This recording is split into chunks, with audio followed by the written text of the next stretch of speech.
আজ মুসলিম সম্প্রদায়ের সবচেয়ে বড় ধর্মীয় উৎসব পবিত্র ঈদ উল ফিতর।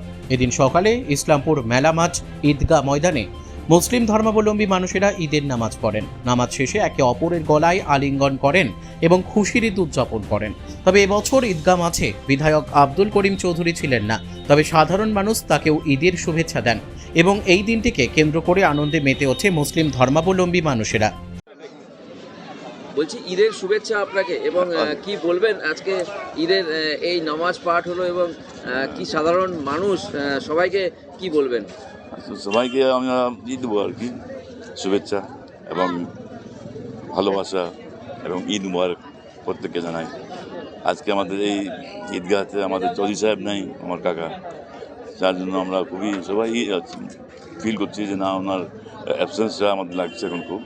আল্লাহ করে উনি ভালো থাকুন, বুঝলেন। আর ইসলামপুরের বাসিন্দা আমাদের তরফ থেকে ঈদ মুবারক প্রত্যেককে। কি নাম আপনার? আমার নাম ডক্টর আজিজ চৌধুরী। কি বলবেন সাধারণ মানুষকে এবং আল্লাহর কাছে এবং ভগবানের কাছে কি চাইলেন যদি একটু বলেন? সর্বপ্রথমে এই ঈদগাহর যে মুতওয়াল্লি আমাদের জনাব আব্দুল করিম চৌধুরী সাহেব, উনি আজকে অনুপস্থিত রয়েছেন কোনো কারণে। এই ঈদগাহে যারা নামাজ পড়লেন তাদের সবার পক্ষ থেকে আগে ওনাকে ঈদ মুবারক, আর পুরো ইসলামপুরবাসীকে ঈদ মুবারক। সবাই খুব ভালোভাবে ঈদ পালন করুন, মিষ্টি মুখ করুন। আর যারা আর কি ইয়াং জেনারেশন, তাদের কাছে এই বার্তা দিব যে তারা আজকে বাইক বা যেটা গাড়ি চালায় তাহলে সেফ ড্রাইভ সেভ লাইফ এই জিনিসটা পালন করুন।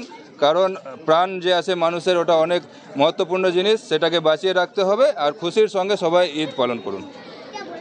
হ্যাঁ, ভোটে শান্তি থাকুক, কিন্তু আজকে ভোটের কোনো আলোচনা হবে না। আজকে ঈদের দিন পুরো ইসলামপুরবাসী খুশিতে, হিন্দু মুসলমান শিখ ইসাই সবাই মিলে ঈদ পালন করুন।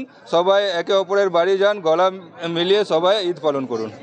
ইসলামপুর থেকে দেবব্রত চক্রবর্তীর রিপোর্ট, কুলিক নিউজ।